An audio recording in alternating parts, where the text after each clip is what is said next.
जय हिंद दोस्तों, स्वागत है आप सभी का हमारे YouTube चैनल सुमी अकेडमी पर। हमने आपको विशेषण पढ़ाया था, उसमें बताया था विशेषण क्या होता है और प्रविशेषण क्या होता है और विशेष्य क्या होता है। तो आज हम उससे आगे पढ़ने वाले हैं कि विशेषण जो है हमारे कितने प्रकार के होते हैं। विशेषण कितने प्रकार के होते हैं, चलिए देखते हैं। विशेषण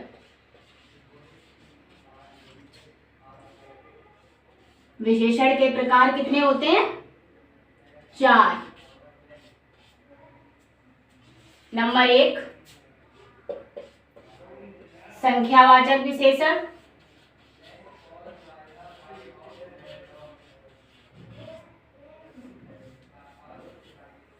नंबर 2 गुणवाचक विशेषण।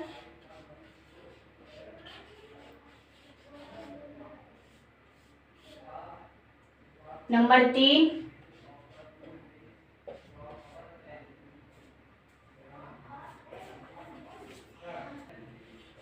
परिमाणवाचक विशेषण।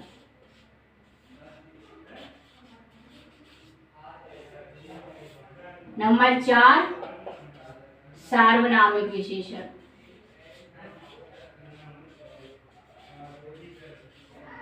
सार्वनामिक विशेषण।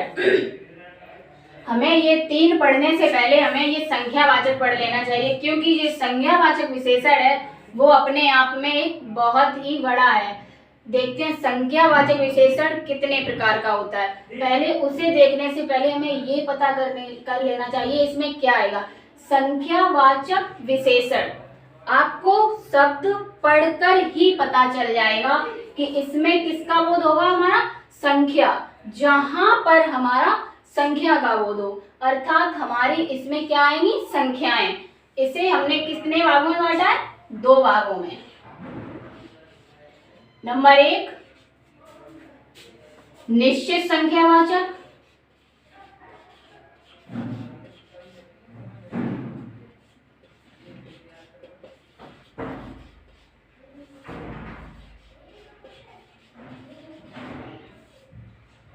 नंबर 2 अनिश्चित संख्यावाचक।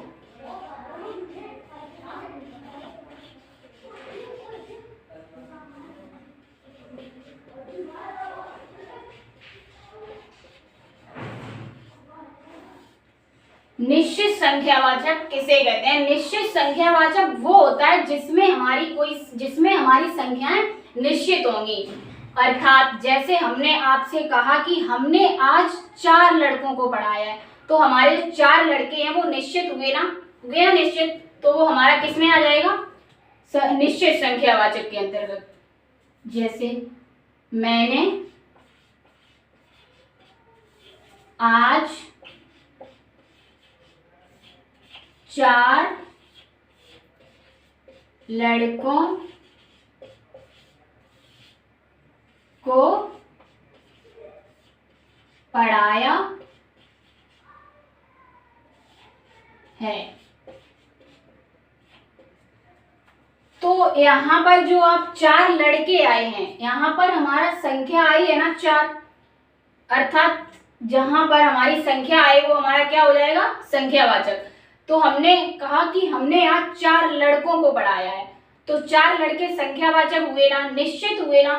तो आप लड़कों को क्या नाप तोल करेंगे? नहीं ना, उन्हें गिनेंगे ना, तो वो हमारा किसके अंतर्गत आ जाएगा? निश्चित संख्या के वाचक के अंतर्गत। जैसे हमने आपसे कहा कि ये मैंने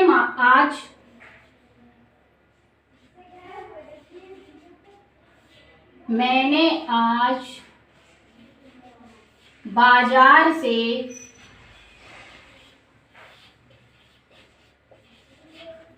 4 पेनें खरीदी। तो यहाँ पर जो हमारा एग्जाम्पल आया कि मैंने आज बाजार से 4 पेनें खरीदी, तो यहाँ पर जो 4 पेनें खरीदी वो निश्चित हुआ ना कि मैंने आज 4 पेनें खरीदी। आप उन पेनों को गिन सकते हैं ना, और वो निश्चित हुआ ना। तो यहाँ पर हमारा जो जो 4 पेने हैं वो हमारी निश्चित हुई, तो यहाँ पर ये हमारा किसके अंतर्गत आ जाएगा, निश्चित संख्यावाचक के अंतर्गत। अब अनिश्चित संख्यावाचक के अंतर्गत इसमें आपको पढ़कर ही पता चल रहा होगा कि अनिश्चित संख्यावाचक क्या होता है। अनिश्चित जहां पर हमारी वस्तुएं कैसी हो, अनिश्चित, जहां पर हमारी वस्तुएं निश्चित ना हो। अर्थात जैसे हमने आपसे कहा कि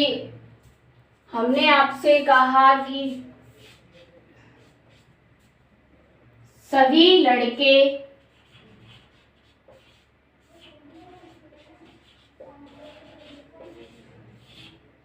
घूमने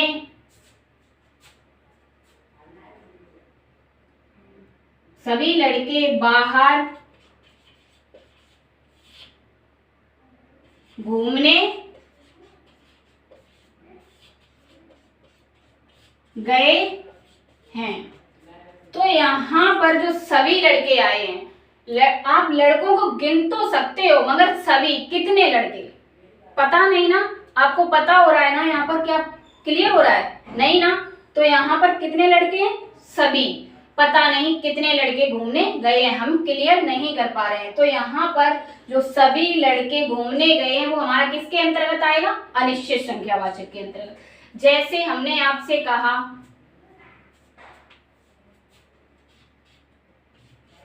आपके घर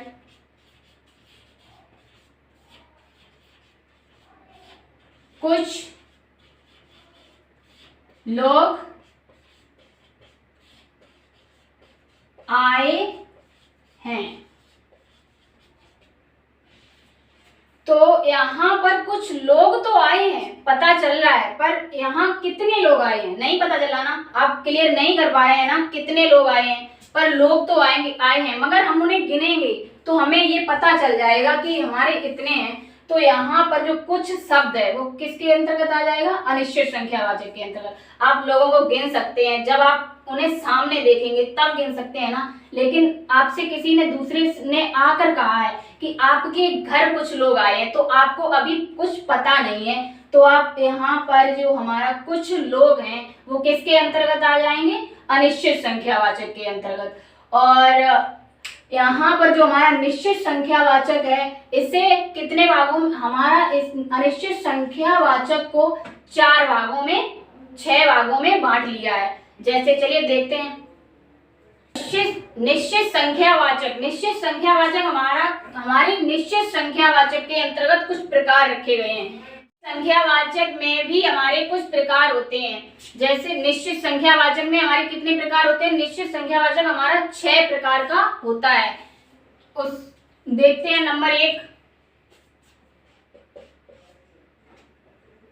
पूर्णबोधक,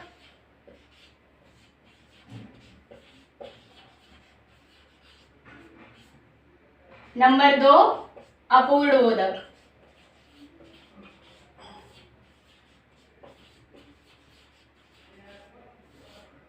नंबर 3 क्रमबोधक,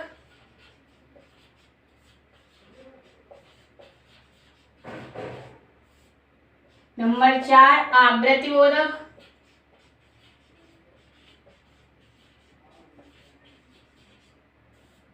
नंबर 5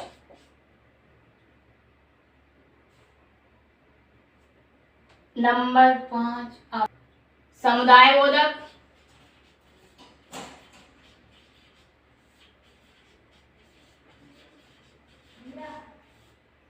नंबर 6 प्रत्येक बोधक।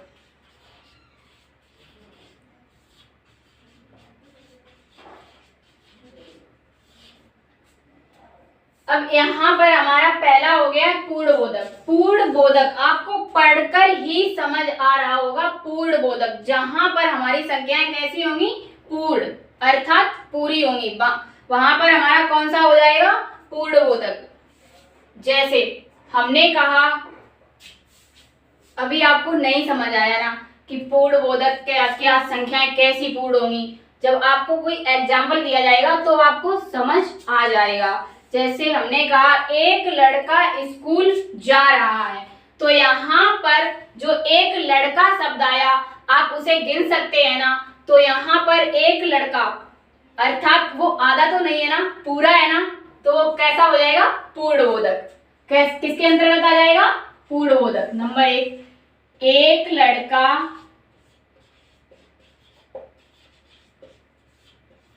स्कूल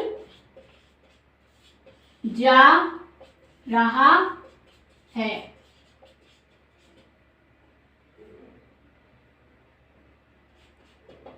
नंबर 2, वे दोनों खेल रहे हैं। तो यहाँ पर हमारी संख्याएं कैसी हैं, पूर्ण है। पूर्ण हो गई ना, जैसे हमने कहा एक लड़का स्कूल जा रहा है, आप लड़के को गिन सकते हैं ना। और हमने कहा जैसे वे दोनों लड़के खेल रहे हैं, तो वे दोनों लड़के खेल रहे हैं, आप उन दोनों लड़कों को गिन सकते हैं ना। तो ये हमारे किसके अंतर्गत आ जाएंगे, पूर्णबोधक। और अपूर्णबोधक किसे कहते हैं, जहां पर हमारी संख्याएं पूरी ना हो, अर्थात आधी दी हो, अपूर्ण दी हो। जैसे आपसे किसी ने कहा बाजार से आधा किलो आलू ले आना, तो आप वहां पर आधा किलो आलू ले आना, तो आधा किलो आप आलू, बाजार से आधा किलो आलू ले आना, तो वहां पर हमारा जो संख्याएं कैसी हैं, अपूर्ण है ना, आधी दी है ना, तो वहां पर हमारी संख्याएं पूर्ण नहीं है। तो यहाँ पर जो आधा शब्द आया है वो हमारा किसे दर्शाता है, अपूर्ण को। बाजार से आधा किलो आलू ले आना, तो यह शब्द किसे दर्शाता है, अपूर्ण है ना, वो पूरा नहीं है ना, तो यहाँ पर आधा शब्द किसके अंतर्गत आ जाएगा, अपूर्णवाचक, अपूर्णबोधक संख्या के अंतर्गत। जैसे आपसे किसी ने कहा कि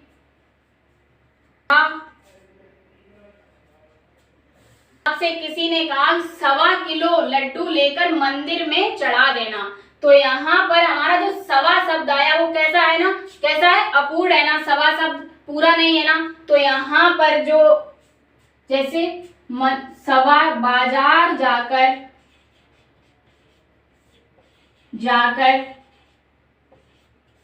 सवा किलो लड्डू ले आना,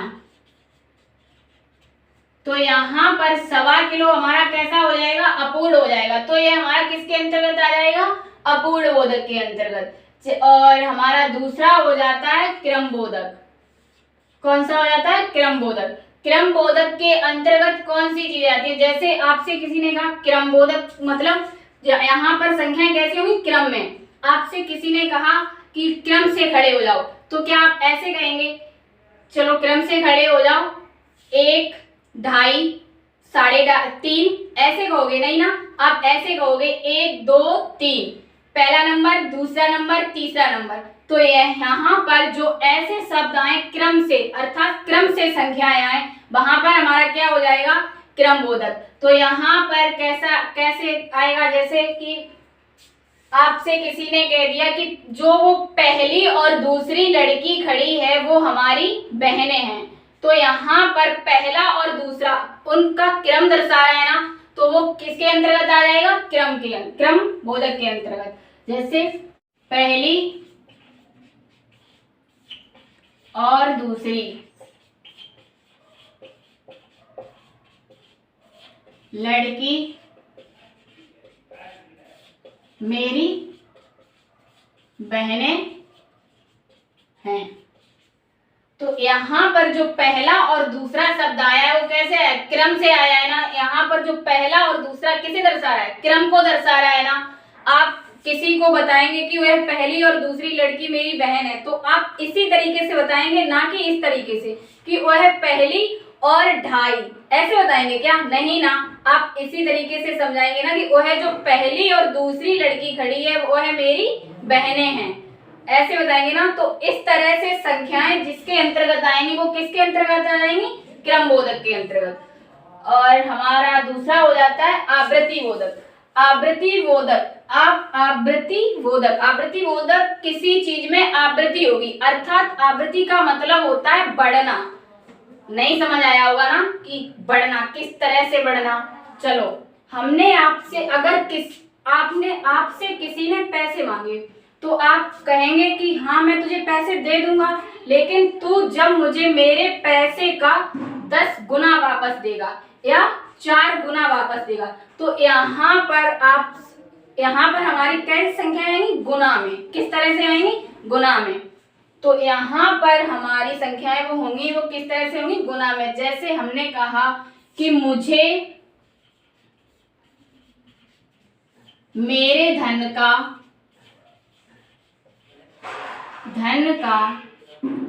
2 गुना चाहिए, तो ये किसके अंतर्गत आएगा? आवृत्ति बोधक के अंतर्गत। अगर आपसे किसी ने कह दिया कि मोहित तुझसे 4 गुना मोटा है, तो मोहित तुझसे 4 गुना मोटा है, तो यहाँ पर जो 4 गुना शब्द आया है वो किसके अंतर्गत आया है? किसके अंतर्गत आया? आवृत्ति बोधक के। अर्थात वो पहले तो तुम्हें ये देखना होगा कि तुम कितने मोटे हो, उसके बाद ही तो पता चल पाएगा ना कि मोहन कितना मोटा है। तो आपसे किसी ने कह दिया कि मोहित तुझसे 4 गुना मोटा है, तो यहाँ पर गुना शब्द किसके अंतर्गत आ जाएगा? आवृत्ति बोधक के अंतर्गत। किसके अंतर्गत? आवृत्ति बोधक के अंतर्गत। और यहाँ पर समूह बोधक किसी चीज में समूह, अर्थात वो किसी एक समूह को दर्शाएगा। यहाँ पर लोग होंगे, किसमें होंगे? एक ग्रुप में होंगे। जैसे आपसे किसी ने कहा कि अकबर के दरबार में नवरत्न रहते थे, तो यहाँ पर जो नवरत्न शब्द आया है वो क्या आया कि 9, वहां पर 9 लोगों का जोड़ा था, तो वो किसी समूह को दर्शा रहा है ना। तो यहाँ पर जो नवरत्न शब्द है किसके अंतर्गत आ जाएगा? समूहवाचक के अंतर्गत। तो यहाँ पर किसी ने कह दिया कि अकबर के दरबार में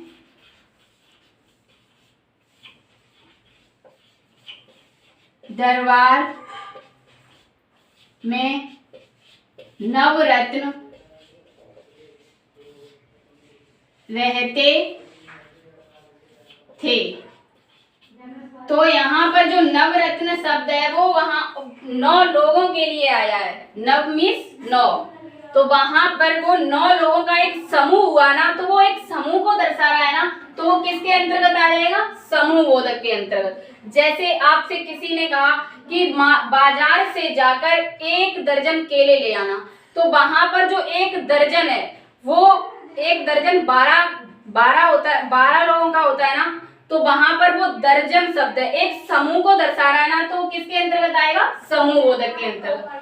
और दूसरा हमारा हो जाता है प्रत्येक बोधक। प्रत्येक बोधक के अंतर्गत यहाँ पर प्रत्येक अर्थात सभी लोगों का बोध होगा। यहाँ पर जितने भी लोग होंगे प्रत्येक सब लोगों का बोध होगा। तो यहाँ पर कैसे आएगा? जैसे आपसे किसी ने कह दिया कि वे सब के सब पागल हैं, तो यहाँ पर वे जितने भी लोग वहां पर बैठे हुए हैं सब लोगों के बारे में कहा गया है ना कि वे सब के सब पागल हैं, तो यह किसके अंतर्गत आ जाएगा? प्रत्येक बोधक। वहां पर जितने लोग हैं सब लोगों का बोध हो रहा है, सब लोगों को पागल बताया गया है ना, तो यहाँ पर प्रत्येक का बोध हो रहा है। तो यहाँ पर जो हमारा सबके सब है किसके अंतर्गत आ जाएगा? प्रत्येक बोधक के अंतर्गत। जैसे आपसे कह दिया किसी ने कि देश के सभी बच्चे वीर हैं, देश का हर एक बच्चा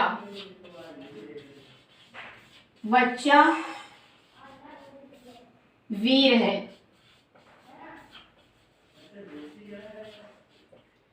तो यहाँ पर देश का हर एक बच्चा अर्थात देश में जितने बच्चे हैं उन सभी का बोध हो रहा है, अर्थात सब लोगों का, देश में जितने भी बच्चे हैं सब वीर हैं। तो यहाँ पर वीर शब्द है वो किसके लिए है? सबके लिए है। तो यहाँ पर हमारा प्रत्येक शब्द जो हर एक है वो किसके अंतर्गत आ जाएगा? प्रत्येक बोधक के अंतर्गत।